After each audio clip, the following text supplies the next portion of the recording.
नमस्कार जोहार। धुमकुड़िया युवा में आप सभी का स्वागत है। आज हम लोग नाग वंश देखेंगे। नाग वंश के कुछ प्रमुख शासकों के बारे में आज हम लोग देखेंगे।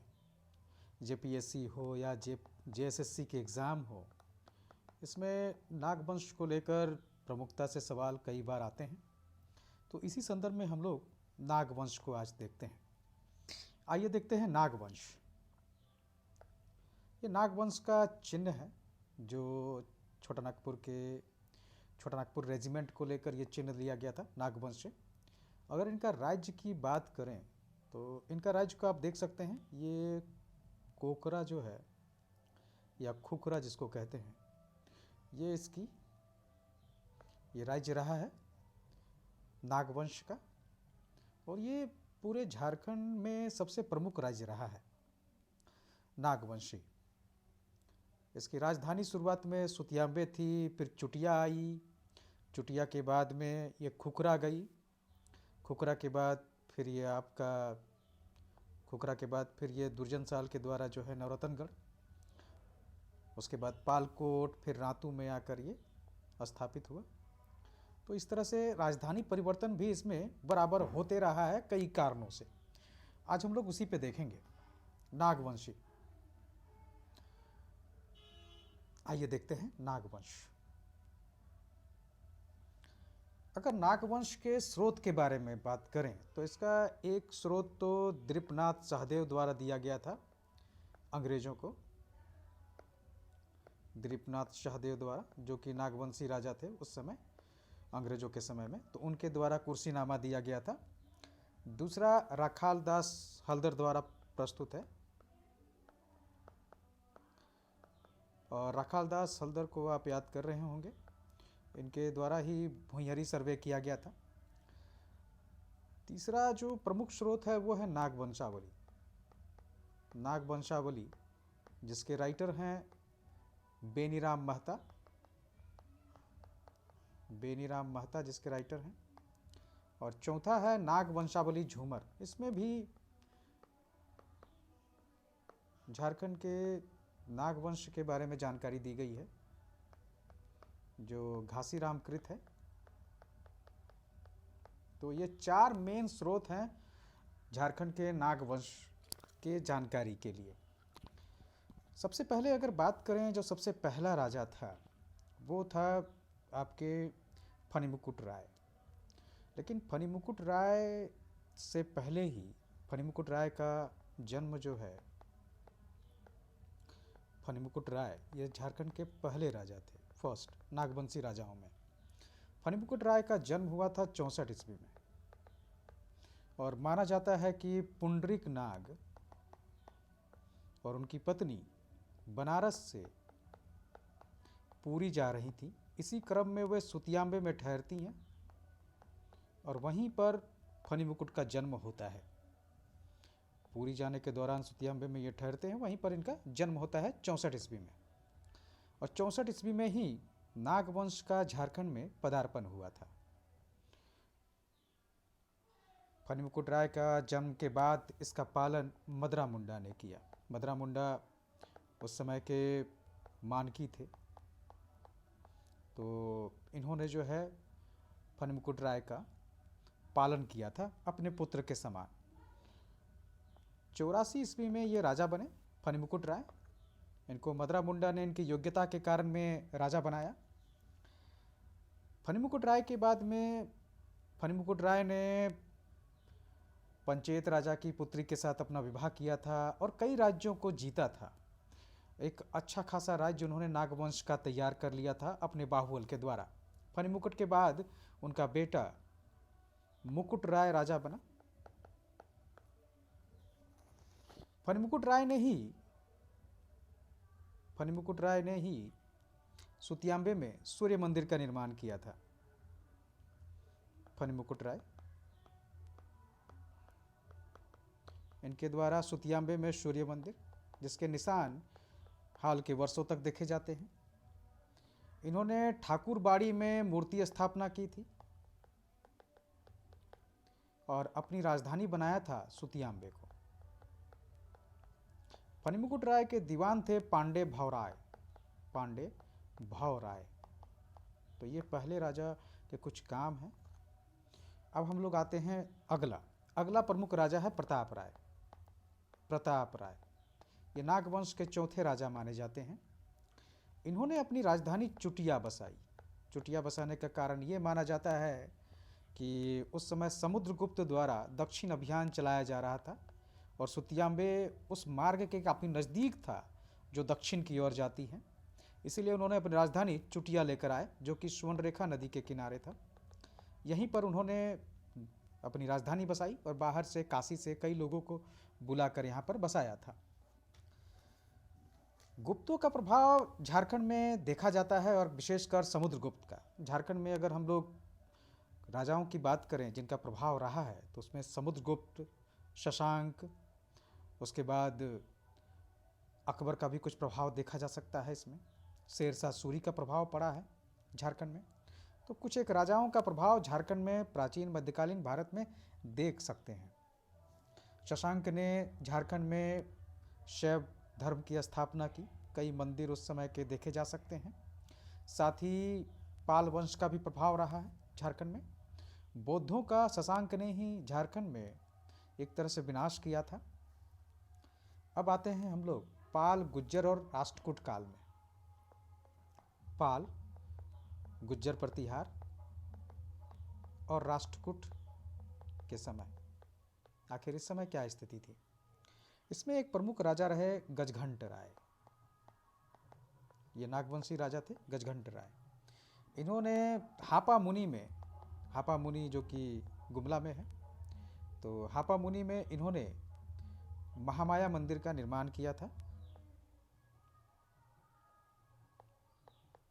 हापा मुनि गुमला में इन्होंने महामाया मंदिर का निर्माण किया और ये निर्माण करवाया था इन्होंने हरिनाथ द्वारा। महाराष्ट्रियन थे हरिनाथ, इनके गुरु थे। ये गुरु हरिनाथ थे, महाराष्ट्रियन थे। इनके द्वारा हापा मुनि गांव में जो कि घाघरा में है, गुमला में, वहाँ पर हापा मुनि में महामाया मंदिर का निर्माण कराया। इनके बाद एक और प्रमुख राजा आते हैं भीमकर्ण। भीमकर्ण काफ़ी शक्तिशाली राजा थे। इन्होंने भीम सागर का निर्माण किया था। साथ ही इन्होंने सरगुजा के रक्सेलों को हराया था बरवे की लड़ाई में। बरवा की लड़ाई में इन्होंने सरगुजा के रक्सेलों को हराया था।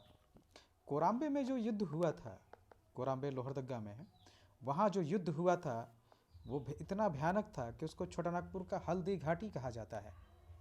और रक्सेलों से ही इन्होंने वासुदेव की मूर्ति छीनी थी। भगवान वासुदेव की मूर्ति इन्होंने रक्सेलों से छीनी थी। भीमकर्ण ने अपनी राजधानी चुटिया से हटाकर खुकरा में बसाया। खुकरा वर्तमान में बेड़ो में है, रांची में। यहाँ पर उसको खुकरा की राजधानी बताया। इसको कोकरा भी कहा जाता है, तो कई नामों से इसको जाना जाता है। ये खुकरा राजधानी बसाने का कारण माना जाता है बख्तियार खिलजी। बख्तियार खिलजी के आक्रमण के डर से चुटिया से राजधानी को और पश्चिम की ओर ले जाया गया और खुकरा में बसाया गया। उसके बाद अगले प्रमुख राजा आते हैं शिवदास कर्ण। जहां गजघंट राय ने महामाया मंदिर का स्थापना कराया था घाघरा में, वहीं शिवदास कर्ण ने हापा मुनि मंदिर में ही विष्णु मंदिर की प्राण प्रतिष्ठा, विष्णु मूर्ति की प्राण प्रतिष्ठा करवाई।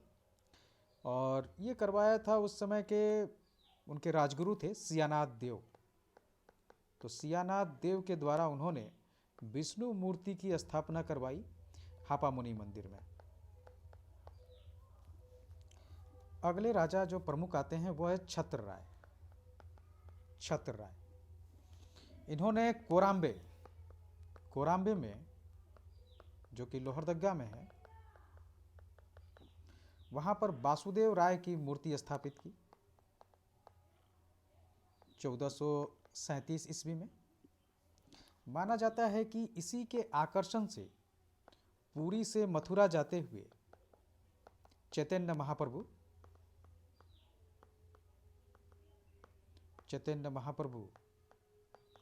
1515 ईस्वी में इस मंदिर में आए थे, छोटा नागपुर होकर गुजरे थे।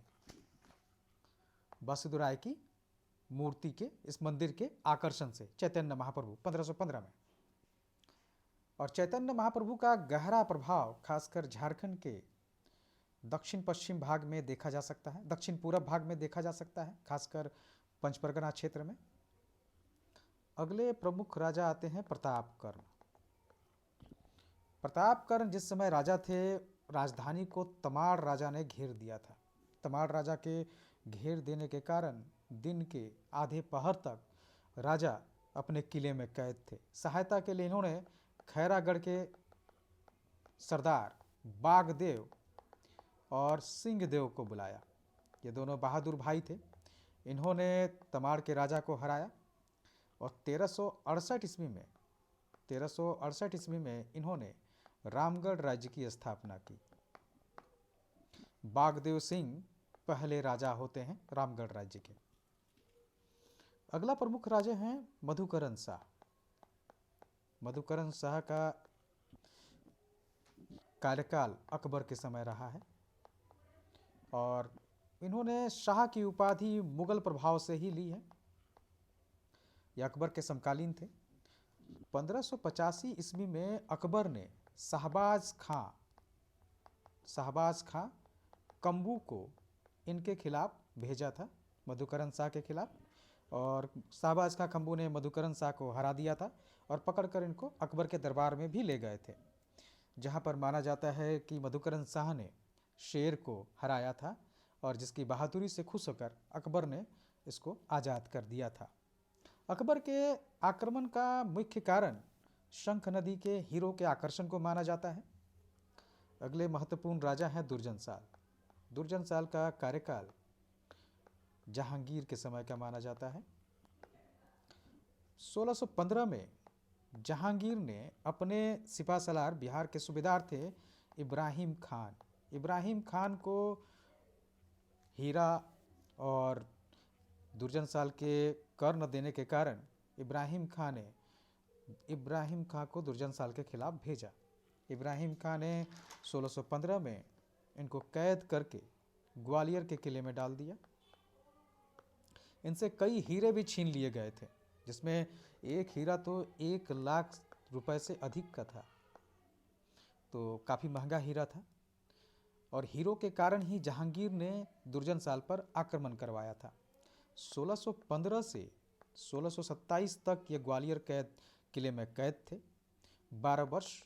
उसके बाद में दुर्जनशाल हीरे पहचानने की काबिलियत के कारण जहांगीर की कैद से आज़ाद हो जाते हैं और कहा जाता है कि उन्होंने अपने साथ कई दूसरे राजाओं को भी आज़ाद करा दिया था। दुर्जनशाल ने अपनी राजधानी आने के बाद में नवरत्नगढ़ या कहें तो दोईसागढ़ को बनाया और ये गुमला में है। इसको बनाने का खास कारण था बिहार से दूरी, ताकि बिहार के प्रभाव से खुद को बचाया जा सके। दुर्जनशाल को ही हीरो का राजा के नाम से भी जाना जाता है। अगले प्रमुख राजा थे रघुनाथ शाह। रघुनाथ शाह औरंगजेब के समकालीन माने जाते हैं और इन्होंने चुटिया में राम मंदिर की स्थापना करवाई थी। चुटिया, रांची में राम मंदिर। वास्तव में ये मंदिर कृष्ण वल्लभ मंदिर था, अर्थात राधा कृष्ण मंदिर था, लेकिन बाद में कृष्ण की मूर्ति चोरी हो जाने के कारण ये समय के साथ राम मंदिर में बदल गया। और इस मंदिर की स्थापना 1585 ईस्वी में हरि ब्रह्मचारी द्वारा किया गया था। वो गुरु थे हरि ब्रह्मचारी, उनके द्वारा ही इस मंदिर की स्थापना कराई गई थी। रघुनाथ शाह ने ही 1682 में दोईसा में जगन्नाथ मंदिर की स्थापना कराई, दोईसागढ़ में। बोड़िया में मदन मोहन मंदिर की स्थापना भी इसी के काल में हुई थी, मदन मोहन मंदिर। इसको बनने में करीब 17 वर्ष लगे थे मदन मोहन मंदिर को। ये बोड़िया में है, बोड़िया रांची में ही है, तो इसको बनने में 17 वर्ष लगे थे। एक और प्रमुख घटना रघुनाथ शाह के समय हुई थी, चेरो राजा मेदिनी राय का आक्रमण। मेदिनी राय ने रघुनाथ शाह को हराकर नागपुरी दरवाज़ा ले गए थे, जिसको उन्होंने पलामू के किले पर लगाया था और वो नागपुरी दरवाज़ा के नाम से आज भी फेमस है। अगले राजा होते हैं यदुनाथ शाह। अगले प्रमुख राजा यदुनाथ शाह। इनके खिलाफ बिहार के मुगल सूबेदार सरबुलंद खां ने एक आक्रमण किया था 1717 में, और यदुनाथ शाह ने ही अपनी राजधानी को दोईसागढ़ से हटाकर पालकोट में लेकर आए। पालकोट में इनकी राजधानी बनी। आइए देखते हैं अगले राजा कौन थे।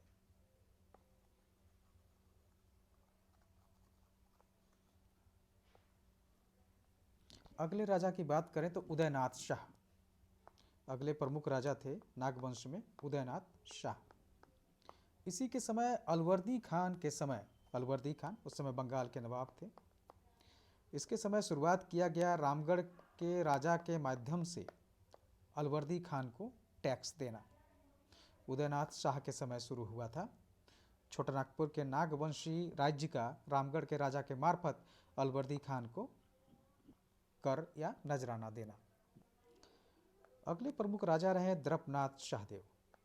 इन्हीं के समय में अंग्रेजों ने छोटानागपुर में प्रवेश किया था, और द्रपनाथ शाहदेव के समय ही अंग्रेजों ने वो नागवंशी राज्य के संपर्क में भी आए थे। कैप्टन कैमक ने जब पलामू में अटैक किया 1717 में, तो उनसे मिलने के लिए शेर घाटी में द्रपनाथ शाहदेव गए थे, और इन्होंने 12,000 रुपये प्रति वर्ष का कर देना स्वीकार किया था 3 वर्ष के लिए। ये तय हुआ था।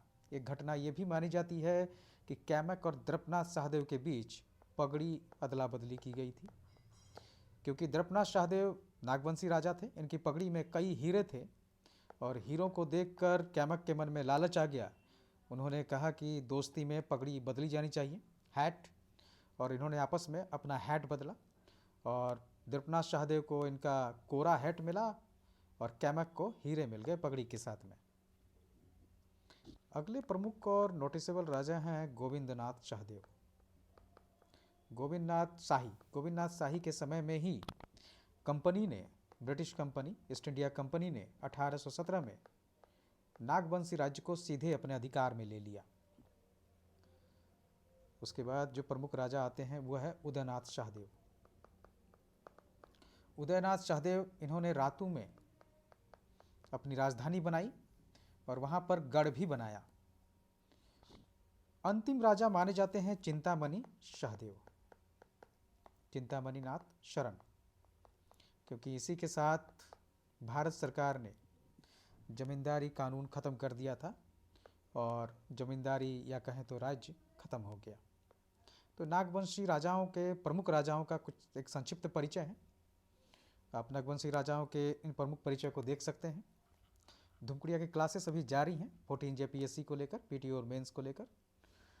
पीटी की क्लासेस 7:45 से हैं, अगर आप ज्वाइन करना चाहें तो कर सकते हैं। धन्यवाद।